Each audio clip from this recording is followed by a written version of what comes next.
Kami dari kelompok 4 akan membahas tentang pengaruh ketidakpastian lingkungan, strategi organisasi, dan multinasionalitas pada sistem pengendalian manajemen. Sebelum masuk ke materi, kami akan memperkenalkan anggota kelompok sebagai berikut.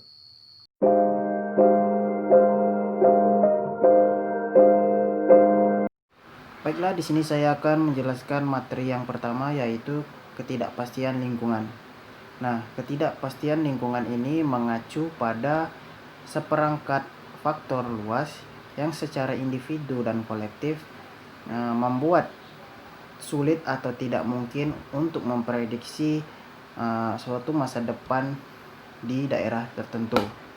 Nah, ketidakpastian ini bisa berasal dari perubahan alam seperti cuaca, ekonomi, politik, tindakan pesaing, pelanggan, pemasok, dan regulator. Ketidakpastian membuat pengendalian tindakan itu sulit untuk dilakukan. Nah, jika manajer itu membuat pengendalian dengan tindakan yang tidak pasti, mereka harus mengembangkan pengetahuan tentang tindakan yang diinginkan. Mereka juga harus menggunakan pertimbangan sebelum aksi lebih intensif. Terlibat dalam pertemuan tatap muka dengan karyawan yang dikendalikan menggunakan observasi dan pengawasan secara langsung.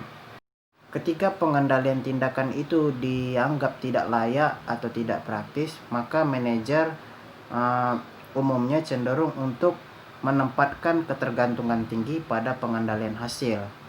Nah, namun ketidakpastian tersebut membuat pengendalian hasil lebih sulit digunakan karena beberapa alasan. Yang pertama itu pengendalian hasil tidak efektif ketika karyawan tersebut tidak mengerti cara mencapai hasil yang diinginkan. Nah, yang kedua, ketika karyawan tahu cara merespon pengendalian hasil dan hasilnya tidak akan optimal, efektif kecuali target kinerjanya yang telah ditetapkan. Nah, yang ketiga itu ketidakpastian dikombinasikan dengan penggunaan pengendalian hasil menyebabkan karyawan menanggung resiko yang mengarah pada kondisi-kondisi tersebut. Nah, yang terakhir, keempat, ketidakpastian yang tinggi cenderung memiliki efek yang luas pada struktur organisasi dan pengambilan keputusan serta pula pada komunikasi. Jadi poin intinya yaitu ketidakpastian itu tidak hanya terjadi di perusahaan saja, namun itu merupakan faktor situasional yang signifikan dan bisa terjadi kapanpun dimanapun. Selanjutnya ialah strategi organisasi, yang mana strategi organisasi ini memiliki dua tingkat. Yang pertama itu strategi perusahaan, dan yang kedua itu strategi bisnis atau strategi bersaing. Strategi perusahaan ini menentukan jenis bisnis yang akan dimasuki dengan cara mengalokasikan sumber daya perusahaan ke dalam bisnis tersebut. Salah satu cara meninjau strategi ini dengan cara mengaturnya menjadi satu kesatuan, yang mana dari related diversification ke unrelated diversification, yang mana perusahaan related diversification tidak berbeda jauh dengan kegiatan inti atau utama bisnisnya. Ini dilakukan untuk mengeksploitasi ekonomi yang berasal dari hubungan antara divisinya. Perusahaan dengan unrelated diversification cenderung independen dan tidak terbatas pada kegiatan bisnisnya. Mereka mengikuti portofolio bisnis yang tidak berkaitan untuk mengeksploitasi keuntungan pasar modal internal yang berasal dari keuntungan informasi mengambil keputusan relatif untuk mengalokasikan sumber dibanding dengan pasar modal eksternal. Perusahaan related diversification adalah independensi yang tinggi antar unit bisnis mereka. Perusahaan ini memiliki sistem perencanaan dan penganggaran yang relatif rumit. Mereka membutuhkan komunikasi interpersonal dengan jumlah yang besar. Sistem kompensasi yang digunakan berdasarkan prestasi entitas dan tingkat yang lebih tinggi. Contohnya itu seperti divisi, wilayah, kelompok bisnis, atau seluruh perusahaannya. Sedangkan perusahaan unlimited diversification adalah asimetri informasi yang relatif tinggi antara manajemen dengan perusahaan dan unit bisnisnya.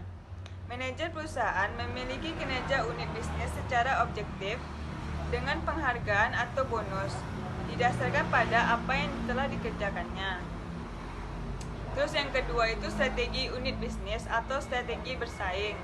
Yang mana strategi unit bisnis atau strategi bersaing ini adalah dengan cara perusahaan atau estimasi untuk memilih bersaing di industri dengan cara mencapai keunggulan kompetitif. Ada dua jenis strategi kompetitifnya. Yang pertama itu cost leadership dan yang kedua itu differentiation. Yang mana cost leadership ini melibatkan penawaran produk yang relatif terstandarisasi dan tidak terdiferensiasi, pekerjaan yang kuat dengan pengurangan biaya. Sedangkan differentiation yang ini berfokus pada satu atau lebih dimensi termasuk inovasi produk, kualitas, citra merek, layanan pelanggan. Strategi terdiferensiasi membutuhkan banyak waktu untuk menerjemahkan ke dalam unit keuangan, yang mana karena melibatkan prospek pesan baru dan membangun produk baru. Pemilihan strategi SPF harus sesuai dengan kegiatan bisnisnya.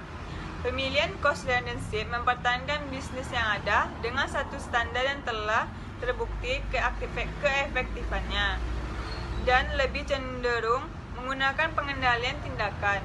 Sedangkan bisnis atas dasar differentiation cenderung menggunakan pengendalian hasil karena dibutuhkan kreativitas ke depan, seperti inovasi produk, pengendalian pasar, dan layanan pelanggannya. Baik, selanjutnya saya akan membahas tentang multinasionalitas. Multinasionalitas adalah organisasi yang beroperasi lebih dari satu negara, di mana kita harus memahami cara menyesuaikan praktik manajemen mereka, terutama pada praktik pengendalian manajemen untuk pekerjaan di setiap lokasi negara.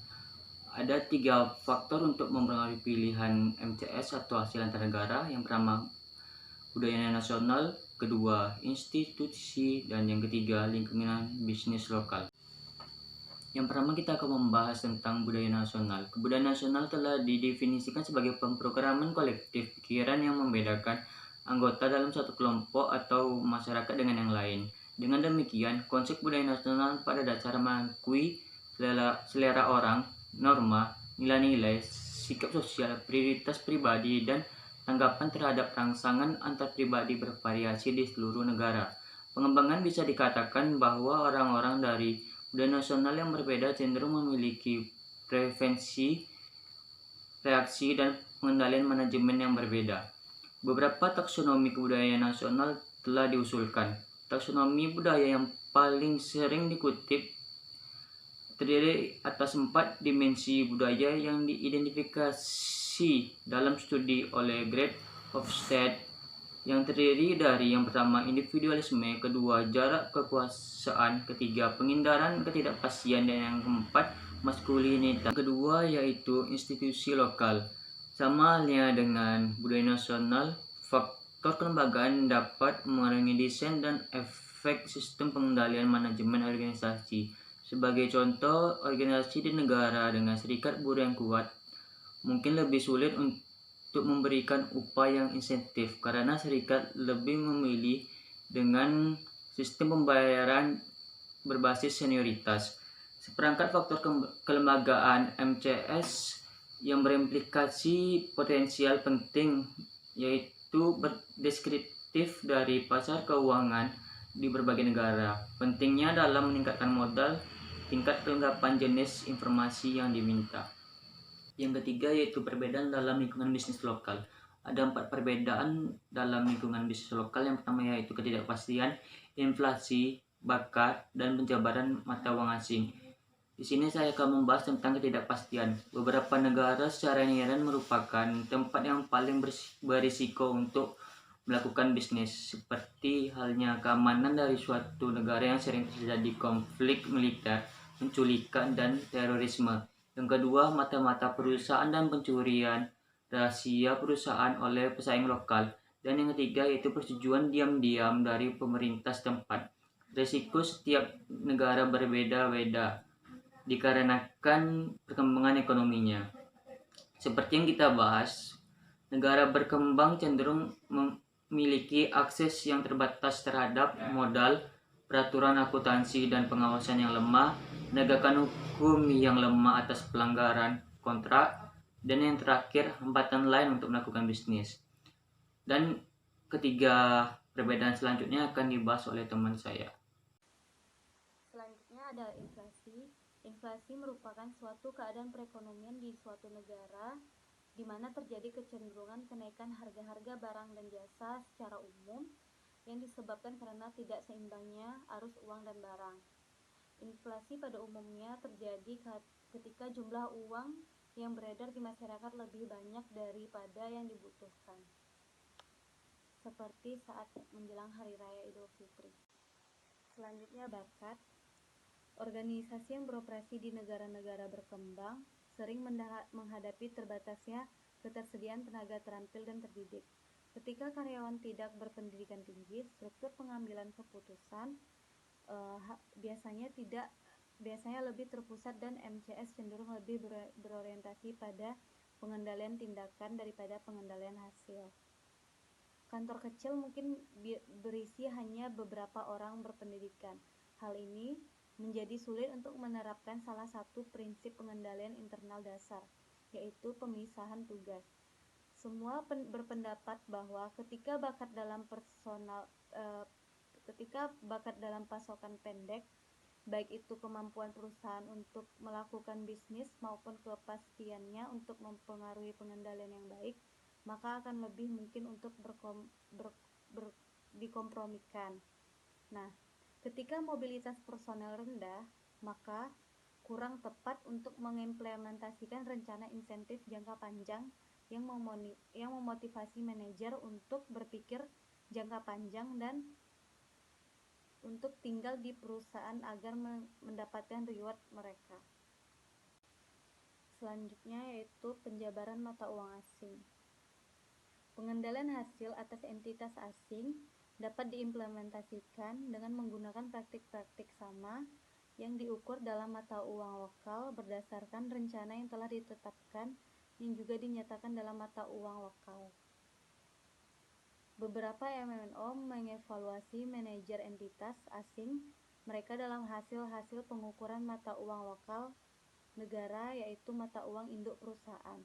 Mata uang dalam negeri adalah suatu ukuran pada tujuan keuangan perusahaan.